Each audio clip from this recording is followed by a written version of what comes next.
meters for the listed Business Bay Challenge, presented by Race of Possibility. Story of Light completes the lineup. All set. Two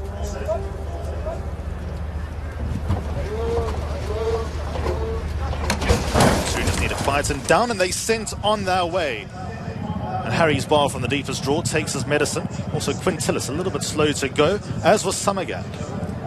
First one to break is Storm Damage, gets up handy, gets up into the lead. Pierre Le Pan not too far away in the silver colours. Plaza Plomo the grey. Then comes Mangier against the inside rail. Now being joined and passed by Mutafawak, who got racy and got into the firing line as well. Sonari's in the green and white colours. Then comes Could Be King. Modern Muse, the red cap, in a good position against the inside rail. Then we go to Highland Dress, who's covering some ground at the outside. Zainholm is midfield. Story of Light is in the maroon colours, also trapped out a little bit deep. Summergand, and then comes Quintillis. They race together. Dubai, the all blue colours, 3/4 of the way back, 10 lengths adrift. Harry's Bar was next best. Bashir has dropped out of it towards the top of the straight as they now swing for home, and a few lengths away to Plaza Plomo. So Storm Damage brings him into the home straight, the leader by a length and a half. Mutafawak is second. Mangier creeping up in between runners and now a length off the leader. Then comes Sonari. Modern Muse gets into the open, works closer. Dubai's got a few lengths to make up, but going past a few. But Storm Damage got first run, is 2 lengths in front. Modern Muse, Mutafawak, Mangier all out and behind. Storm Damage 2 to 3 lengths in front. Storm Damage wins. Second goes to Mutafawak. Then came Modern Muse, Mangier, Dubai, Sonari. Then came Harry's Bar. Summergand was next. Then came Quintillis, Zainholm, Highland Dress, Could Be King. Then came Bashir. Pierre Le Pan didn't get home. Then came Story of Light and Plaza Plomo. It's an earned trois for Godolphin, with Storm Damage making all the run in a race few got into. Mutafawak always sat second, and the Godolphin trifecta completed by Modern News. A slightly strange race to watch, because we often see these 7 furlong contests. They do develop into a bit of a bunch finish with horses flying from everywhere, but that just didn't seem to happen here tonight, did it? Yeah, not at all. It was interesting because Storm Damage kind of popped out the gates, and Patsy was not really... You know, he kept him out wide, and I was kind of discouraged him from going off a little bit too quickly there, where I don't really think he wanted the lead. I think he was expecting to follow someone. Nobody went. He took the lead pretty nicely there. It gave them every chance, but 2 or 3 gaps to his left to come up the inside. But once they didn't, halfway around the turn, he went down to the inside and just said goodbye. I was hoping Pat Cosgrave did this on Big Team later on, but he's pulled off the trick on Storm Damage a bit earlier. But the warning signs were there. He did shape very well behind Naval Crown last time. Yeah, he's still a very lightly racehorse, isn't he? It takes him now to 4-4-6. That Naval Crown race, I think we're going to see so many winners from that. Interesting to see Naval Crown himself in Saudi when they were a bit lukewarm on going before. Maybe they still haven't quite decided. But these new 7 furlong races were always going to suit Godolphin. For whatever reason, I guess they've got a lot of 7 furlong miley stallions. They have a lot of this sort of horse, and it is quite a cool distance, and one that Dubai Racing Club really wanted to give horses opportunities over, and it has been very, very well received. But this is a horse who I think can definitely go up through the grades now. I mean, it was quite a big jump up from a 0 to 100 that he won at Newmarket in August to finishing 4th in a Group 2, albeit a Group 2 here, which sometimes they're not that strong. And now he's gone and won his listed race, and he's won it incredibly well. From Mutafawak, who's proved that he's probably a 7 furlong horse, not a sprinter. And I guess the disappointment was Dubai, but at some point age just catches up with them. Yeah, he's finished 5th in the end. I just didn't think it really panned out for him. He was, as we'll see from the replay, literally nothing's got in the race. Mangier's finished 4th. He was always prominent, and just as he did in the Alpha Heat, he fought, stuck around for a bit of prize money in the end. Sanary again's run really well for Nina Lensvig, so it's probably going to be those in the second half of the field that we look for more excuses. But you know, this horse is a 4-year-old, Knight of Thunder, who's very much a progressive stallion. He'd beaten Valiant Prince at Newmarket. That horse has already won here in the UAE this year. In fact, his only really poor run came in the Jersey behind Creative Force, and that was just on his second start. I was just thinking, actually, with Naval Crown going to Saudi, let's assume he is, then that new Ras Al Khor on Super Saturday is now tailor-made for this horse. It's a lovely spot for him. I guess this is a prep for it.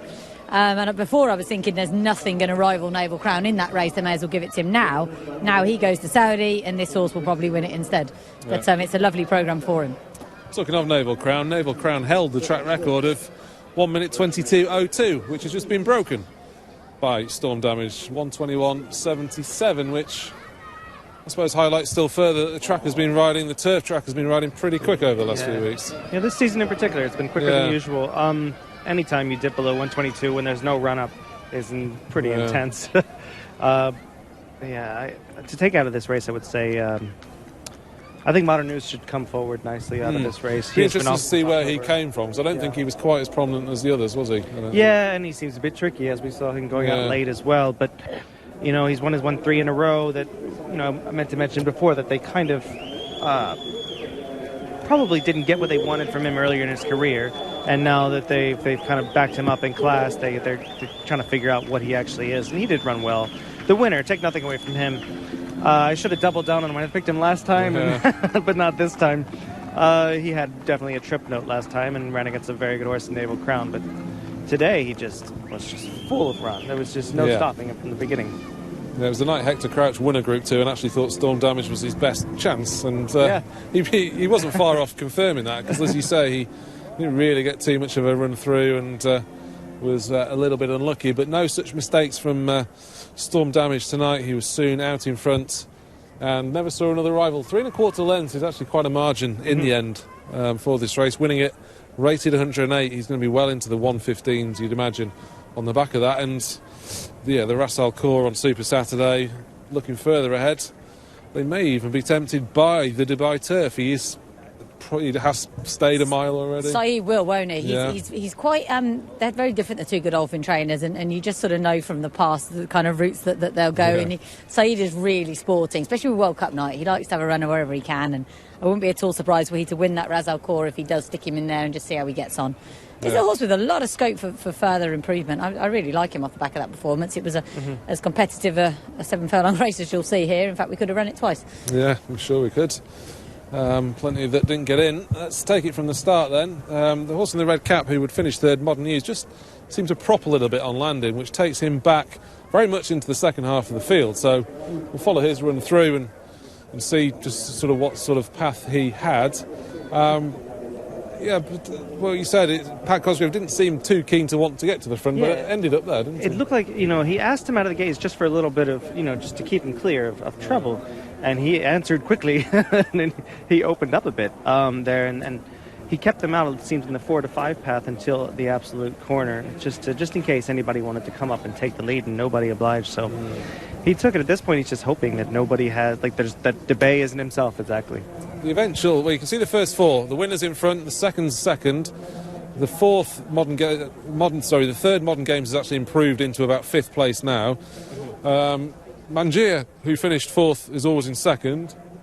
And then you've got Sannery, who's finished 6th, who was always in 5th. So DeBay, I suppose, is the anomaly, and he comes furthest left and probably shapes okay in the end. Yeah, he might be one to actually watch next time and might actually finally be able to get a price on him. But, and we've mentioned this before, in almost every track in the world that's an oval like this, whenever you take the rail out like that, it does favour the speed a little bit more, and the margins can be a bit exaggerated. Yeah, just looking for any horses that have shaped well. I suppose Harry's Bar has run all right, but his speed for 6 furlongs has maybe come to the fore in being able to pick a few off late. Zainhom just didn't pan out for him. There's plenty that you're going to excuse in this, isn't there? And unfortunately just didn't quite turn out into the burnout that it was perhaps perceived that it could be. You can see Zainhom close enough there, Summergand.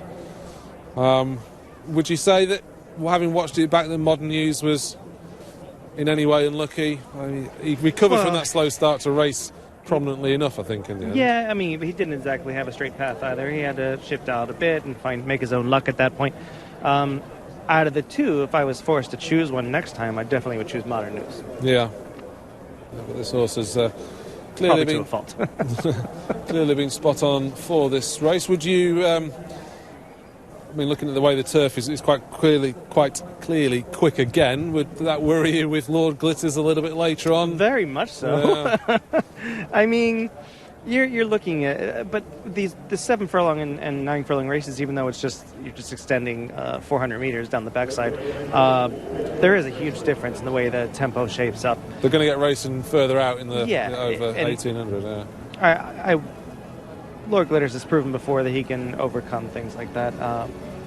You know, the track in Bahrain is not necessarily closer favoring either. It's a long straight, but a lot of times that is speed favoring because the closers have to wait longer to push the button.